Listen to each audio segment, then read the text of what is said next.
স্বাগতম বন্ধুসকল আপোনালোকক অসম প্ৰস্তুতি নামৰ চেনেলটিৰ তৰফৰ পৰা বন্ধুসকল আজি মই আপোনালোকৰ কাৰণে লৈ আহিছোঁ কেইটামান গুৰুত্বপূৰ্ণ কাৰেণ্ট এফেয়াৰ্ছৰ লগত জড়িত প্ৰশ্ন যিকেইটা প্ৰশ্ন আপোনালোকৰ আহিবলগীয়া পৰীক্ষাবিলাকৰ কাৰণে গুৰুত্বপূৰ্ণ হ'ব পাৰে তো বন্ধুসকল আহক আৰম্ভ কৰোঁ আজি ভিডিঅ'টিৰ প্ৰথম প্ৰশ্নটি হৈছে labour ministry partnered with which firm to launch an online career skills training on national career service portal national career service পৰ্টেলত কেৰিয়াৰ স্কিলছ ট্ৰেইনিঙৰ কাৰণে ভাৰতৰ শ্ৰম মন্ত্ৰালয়ে কোনটো কোম্পানীৰ লগত মিত্ৰতা কৰিছে ইয়াৰ শুদ্ধ উত্তৰটো হৈছে বন্ধুসকল TCS iON option number 20 the right answer ইয়াত TCS means Tata consultancy services National Geographic channel in collaboration with drinking water ministry has released a film about which government scheme ভাৰতৰ চৰকাৰী কোনখন আঁচনিৰ ওপৰত ভিত্তি কৰি নেশ্যনেল জিঅগ্ৰাফিক চেনেল আৰু খোৱাপানী মন্ত্ৰালয়ে অলপতে এখন তথ্যচিত্ৰ মুক্তি দিছে এনসাৰটো হৈছে স্বচ্ছ ভাৰত মিছন অপশ্যন নম্বৰ 28 টা ৰাইট এনসাৰ অৰ্থাৎ এই মিছনটোৰ ওপৰত ভিত্তি কৰি নেশ্যনেল জিঅগ্ৰাফিক চেনেল আৰু আমাৰ ভাৰতবৰ্ষৰ শ্ৰম মন্ত্ৰালয়ে এখন তথ্যচিত্ৰ মুকলি কৰিছে অলপতে নেক্সট কোৱেশ্যনটো হৈছে China is said to impose A Ben on pork related imports from India after concerns regarding which disease তলৰ কোনটো ৰোগৰ কাৰণে চীন চৰকাৰে গাহৰিৰ লগত জড়িত সামগ্ৰী ভাৰতৰ পৰা আমদানিৰ ওপৰত নিষেধাজ্ঞা আৰোপ কৰিছে ইয়াৰ এনসাৰটো হৈছে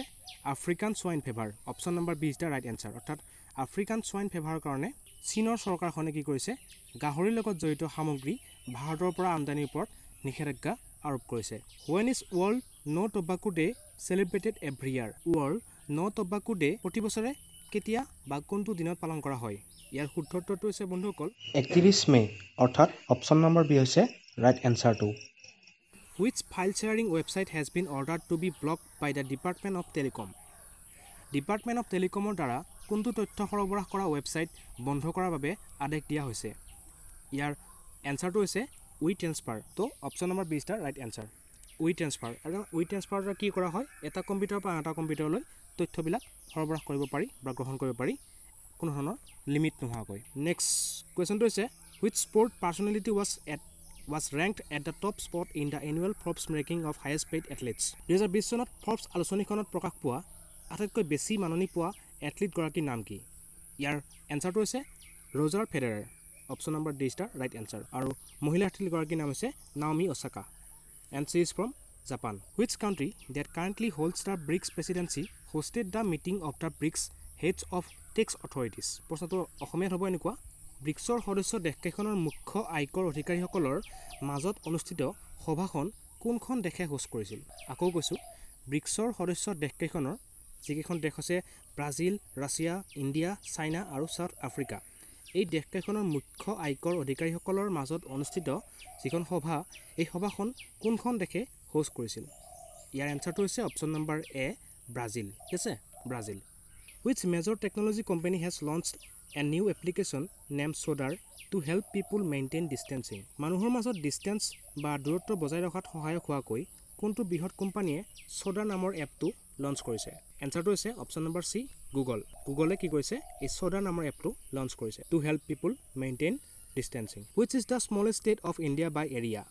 that celebrates its statehood day on May 30 আকাৰৰ ক্ষেত্ৰত আটাইতকৈ সৰু ভাৰতৰ কোনখন ৰাজ্যই মে মাহৰ 30 তাৰিখে তেওঁলোকৰ প্ৰতিষ্ঠা দিৱস পালন কৰিলে এই এনসাৰটো হৈছে গোৱা নিশ্চয় আপোনালোকে অনুমান কৰিব পাৰিছে আকাৰৰ ক্ষেত্ৰত আটাইতকৈ সৰু ভাৰতবৰ্ষৰ ৰাজ্যখন হৈছে গোৱা যিখন ৰাজ্যই মে মাহৰ 30 তাৰিখে অলপতে তেওঁলোকৰ ৰাজ্যৰ প্ৰতিষ্ঠা দিৱস পালন কৰিলে What is the name of the scheme launched by the Uttarakhand state government to provide loans to migrant workers Uttarakhand চৰকাৰে মাইগ্ৰেণ্ট ৱৰ্কাৰ্ছ বিলাকক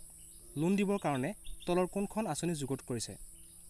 ইয়াৰ এনসাৰটো হৈছে বন্ধুসকল মুখ্যমন্ত্ৰী স্বৰোজগাৰ যোজনা অপশ্যন নম্বৰ 20 টা right answer Which state or UT মানে হৈছে ইউনিয়ন টেৰিটৰি যাক আমি কেন্দ্ৰীয় শাসিত অঞ্চল বুলি কওঁ কোৱেশ্যনটো হৈছে Which state or UT is said to produce the high quality Australian merino sheep wool indigenously কোনখন ৰাজ্য বা কেন্দ্ৰীয় শাসিত অঞ্চলে উন্নত মানৰ অষ্ট্ৰেলিয়াৰ মেৰিনো sheep বা ফেৰা নিজাকৈ উৎপাদন কৰিবলৈ আগবাঢ়িছে ইয়াৰ এনসাৰটো হৈছে option number B again Uttarakhand চৰকাৰখনে কি কৰিছে উন্নত মানৰ যেটো অষ্ট্ৰেলিয়াৰ মেৰিনো sheep যাৰ পৰা মানে উন্নত মানৰ উল প্ৰস্তুত কৰা হয় সেই মেৰিনো sheep তেওঁলোকে নিজাকৈ উৎপাদন কৰিবলৈ আগবাঢ়িছে নেক্সট কোৱেশ্যনটো হৈছে When is International Everest Day celebrated across the world Biswa Everest দিৱস গোটেই বিশ্বজুৰি কোনটো দিনত পালন কৰা হয় ইয়াৰ এনচাৰটো হৈছে অপশ্যন নম্বৰ এ মে 29 অৰ্থাৎ মে মাহৰ 29 তাৰিখে কি কৰিছিল নেপালৰ শ্বেৰপা টেনজিং নৰ্গে আৰু নিউজিলেণ্ডৰ এডমান হিলাৰীয়ে এভাৰেষ্ট শৃংগত আৰোহণ কৰিছিল আৰু যেতিয়া এডমান হিলাৰীৰ মৃত্যু হৈছিল তেখেতৰ মৃত্যুৰ পিছৰ পৰাই এই দিনটো ইণ্টাৰনেশ্যনেল এভাৰেষ্ট ডে হিচাপে পালন কৰা হয় আন্তঃৰাষ্ট্ৰীয় এভাৰেষ্ট দিৱস বিশ্ব নহয় আন্তঃৰাষ্ট্ৰীয় হ'ব এইটো ঠিক আছে which is the first private space company to send astronauts into space প্ৰথমবাৰৰ কাৰণে কোনটো ব্যক্তিগত বা প্ৰাইভেট কোম্পানীয়ে মহাকাশলৈ মহাকাশচাৰী প্ৰেৰণ কৰিব ইয়াৰ এনচাৰটো হৈছে বন্ধুসকল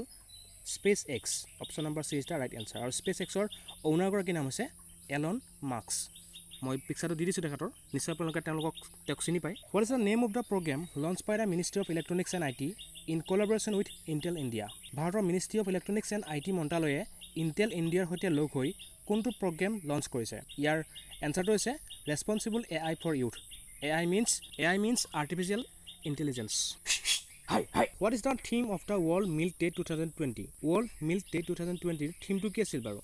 ইয়াৰ থিমটো আছিল 20th anniversary of world milk day তো বন্ধুসকল আজিলৈ ইমানেই আশা কৰোঁ আপোনালোকে ভিডিঅ'টো ভাল পালে যদি ভিডিঅ'টো ভাল পালে আপোনালোকে প্লিজ ভিডিঅ'টো শ্বেয়াৰ কৰিব বন্ধুবৰ্গৰ মাজত লগতে লাইক কৰিব চেনেলটো ছাবস্ক্ৰাইব কৰিব আকৌ এটি নতুন ভিডিঅ'তে আপোনালোকক পুনৰ লগ পাম ধন্যবাদ